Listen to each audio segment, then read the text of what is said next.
Lymon and the Teenagers. Frankie and the Teenagers were the prototype for today's boy bands. Frankie, the star, was snatched from the slums of Harlem at the age 13 and catapulted into national prominence. And it's safe to say that Frankie Lymon was one of the most influential and talented figures early in the music industry. Unfortunately, he met the fate of most other child stars, a treacherous adulthood filled with addiction and eventually an overdose at 25. Nevertheless, Frankie had a once-in-a-lifetime career, and since his death has been dubbed a classic case of a child star unable to cope with fame. But his story is often confused, and as a person, he was misunderstood.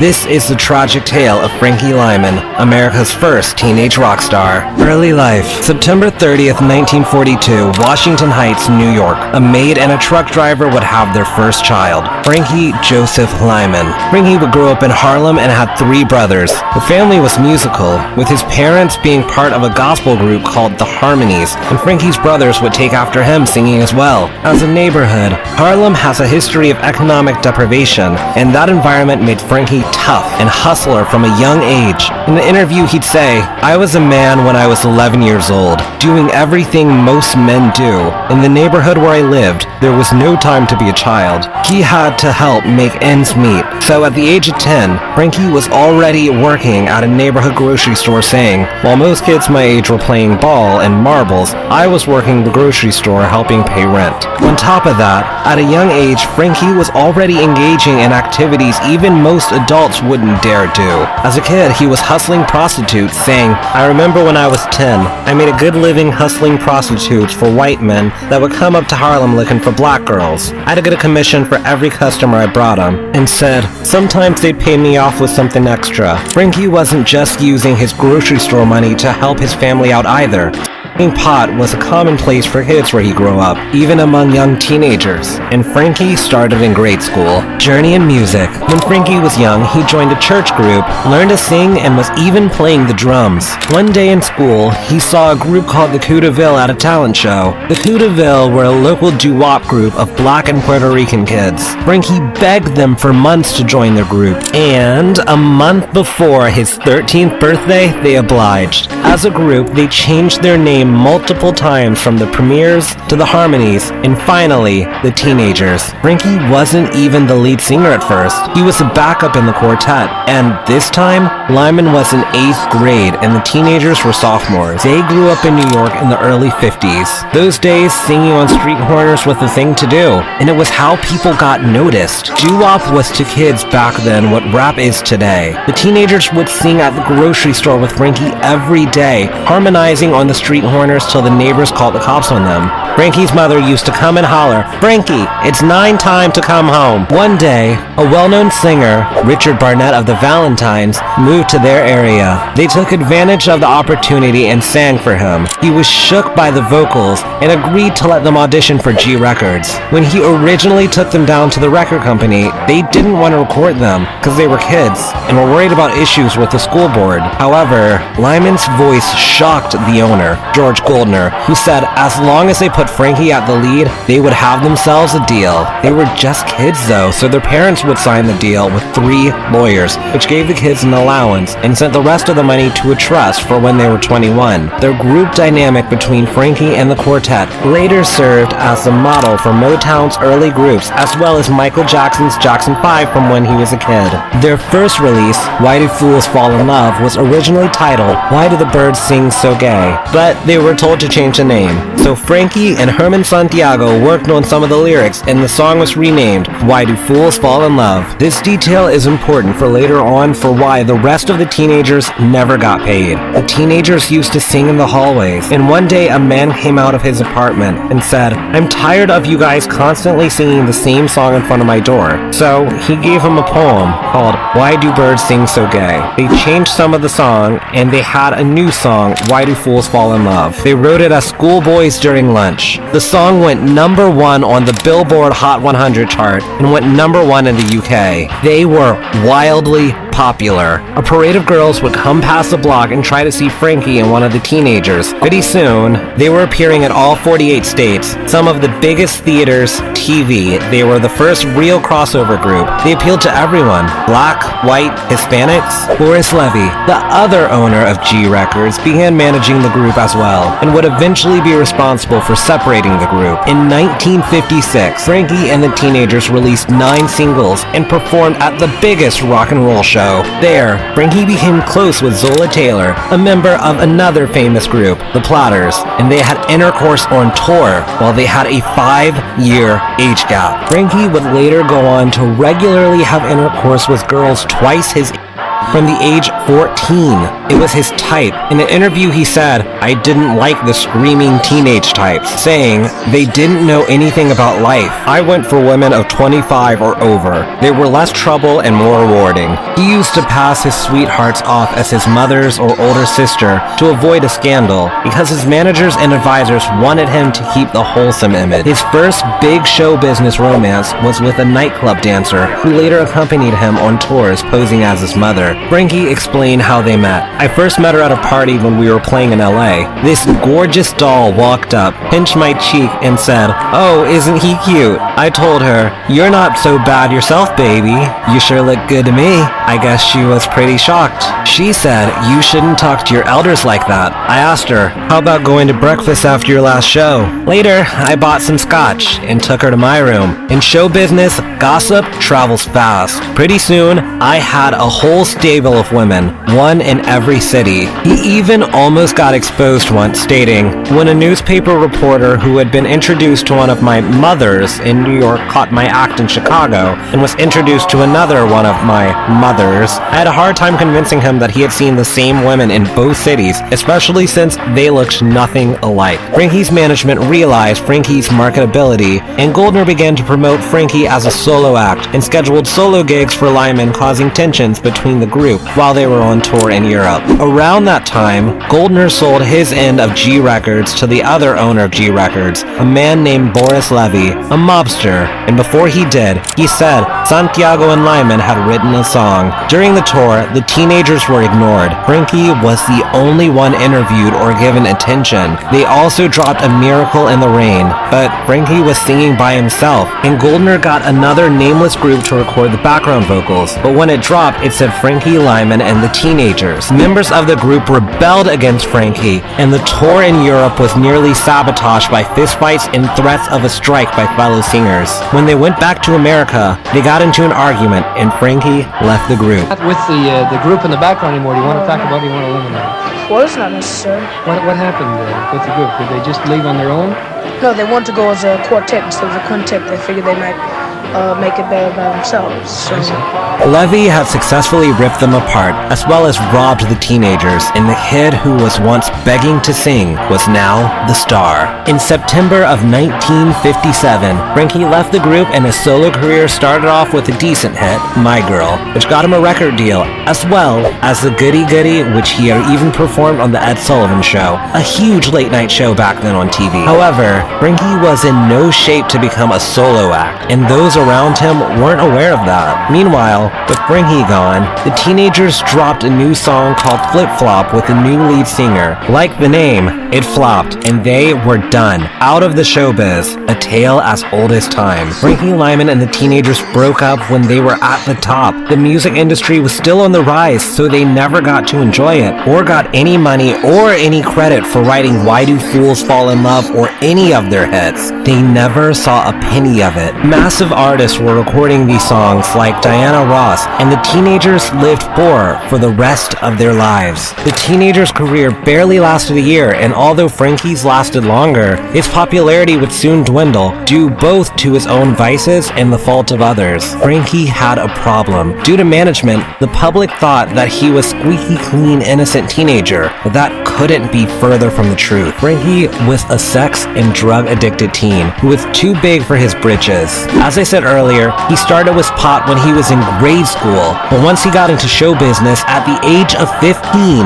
he became addicted to the cure, aka heroin. Drugs were in the 50s everywhere, taking a lot of people off the normal course of life, and Frankie was one of them. Frankie became hooked to heroin at the age of 15, which severely harmed his career and life. The story of how he was introduced, heartbreaking. He was introduced when he was 15 by a woman who was nearly twice his age. He had learned to use the hypodermic needle during a New York party where a lot of musicians were shooting the stuff, and a woman at the same party showed him how to skin pop, to prick the skin with the needle to get a mild kick. I never intended to get hooked on dope, he said. I knew it was bad, and at first I was content to just skin pop, but as soon as I got daring, it wasn't long before I was injecting the stuff right into my veins. Once Frankie's record sales diminished and people found out Frankie was an addict, he became a no-no. Although everyone in the music industry at the time was on drugs, there were in prominent positions, and Frankie, a child,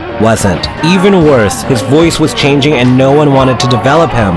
No one wanted to make the transition with him. Nobody wants to develop the voice of a young man. By the time he was 17, no one wanted any part of it. He was blackballed by all the nightclubs, booking agents, and recording companies. On top of Frankie's drug addiction, he was an actor in the late 50s and everyone would listen to radio and records, so most people didn't know he was black at the time. So when he came on national TV, the crowd was puzzled, and the TV company executives forced them to stay in their seats, and cops were present as well. Poor Frankie stayed professional. To make matters worse, in July 19th, 1957, in the broadcast edition of Allen Street's The Big Beat Rich, a television show he would dance with a white woman live on TV, Southerners were enraged. The show was canceled because of the event. All evidence of the show was physically destroyed. As a result, Frankie suffered another blow. In 1960, he made a short-lived attempt to shake the addiction, and although he had a lot of bad people in his corner, one man,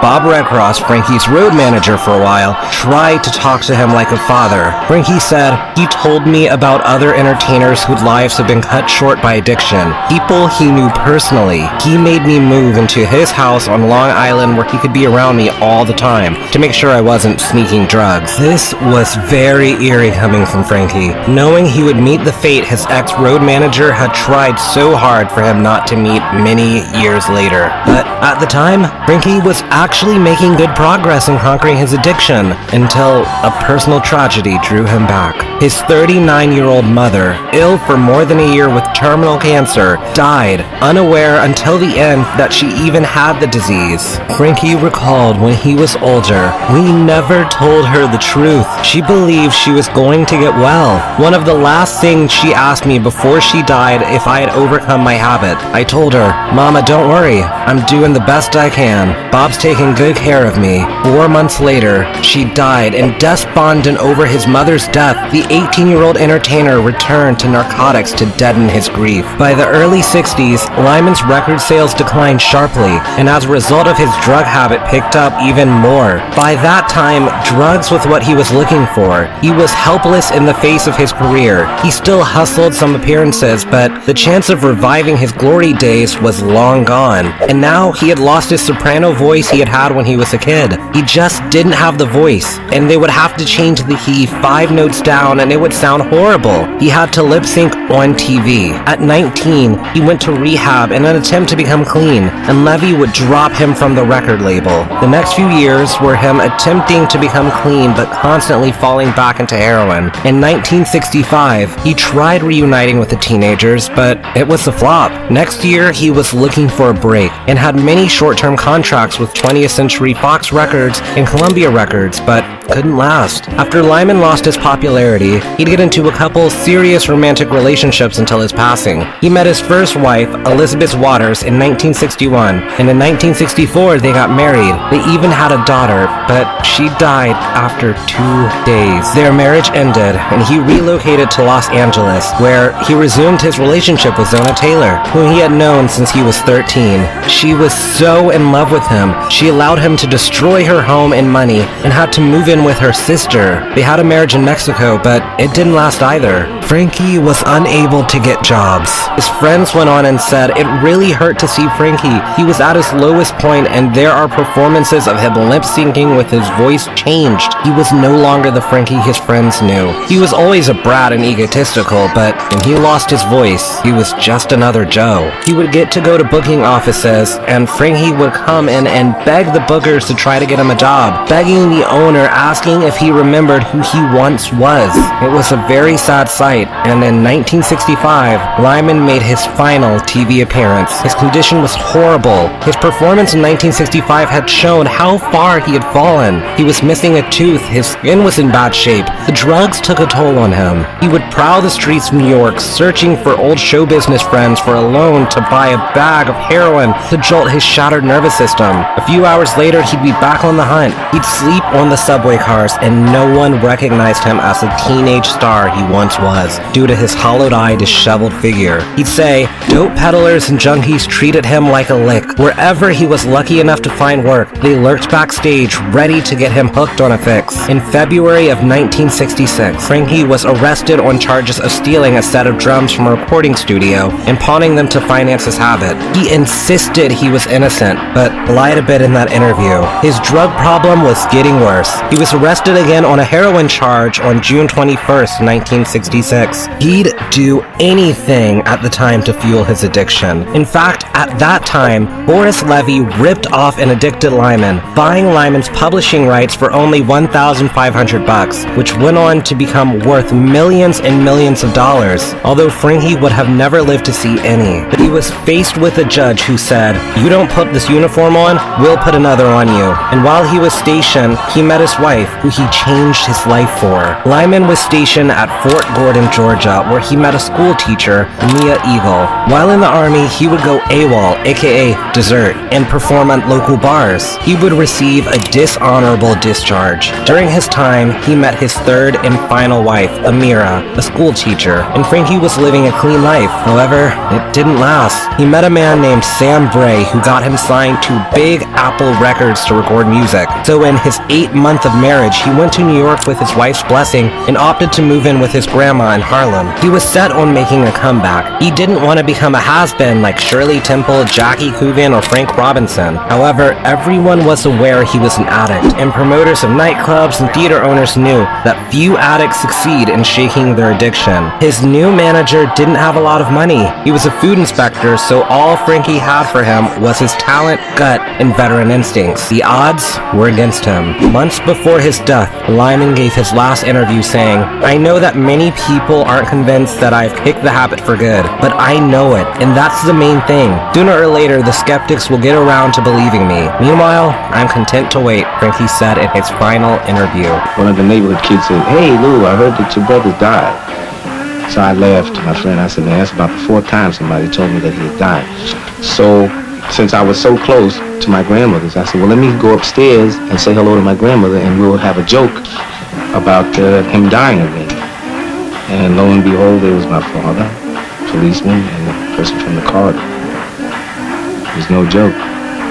I didn't laugh that day. Skeptics turned out to be right. Heroin was used for celebrating his good fortune of finding his way back into the industry. The day before Frankie was about to go to the studio to record his new song, he was discovered dead in his grandmother's bathroom holding a syringe. Lymon was only 25 years old when he passed away on February 27, 1968. He died flat broke, and by the 80s, 2 other of the teenagers were dead. They're surviving 4. An overdose in New York was a dime a dozen. Rehabs were popping up everywhere, and his death wasn't even enough to bat an eye. Years after his death, Diana Ross made his name relevant again by re-recording his famous tune, "Why Do Fools Fall in Love?" There was a film made in 1998 about his life, and in 1993, Frankie and the Teenagers were inducted into the Hall of Fame. He even got a star on Hollywood's Walk of Fame, with Madonna and many other celebrities writing for Frankie to get one. However, even in the grave, Frankie wasn't able to rest in peace. His inheritance sparked debate, estate because he never divorced any of his wives. Lymon's name became worth millions and his inheritance started to be fought for. Why Do Fools Fall in Love became a timeless record, being played in commercials and licensed everywhere. During Frankie's life, he never received a cent of royalties. The songs would get big,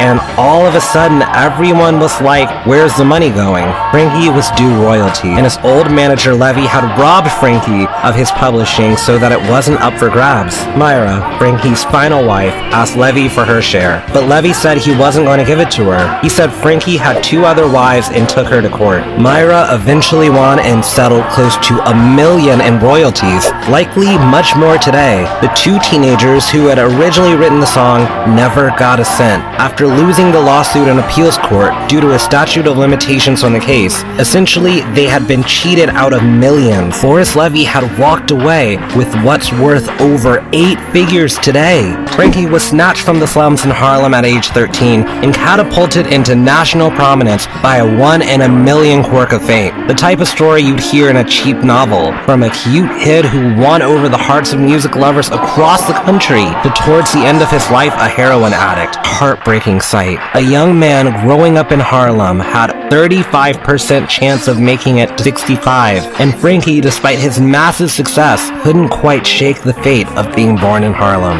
Rock and roll was originally a teen phenomenon, and the first teenage rock star was Frankie Lymon. Frankie and the Teenagers rejuvenated the music industry in the 50s. The girl group sound, as well as many other Motown early groups, were formed around Frankie and the Teenagers dynamic. Some of the most accomplished musicians of the century, such as Michael Jackson, Diana Ross, Ronnie Spector, the Chantels, the Temptations, and many more, were influenced by Frankie. In the end, Frankie's story makes a kid like me feel grateful for the time I was born in, but also makes me realize how little the world has really changed.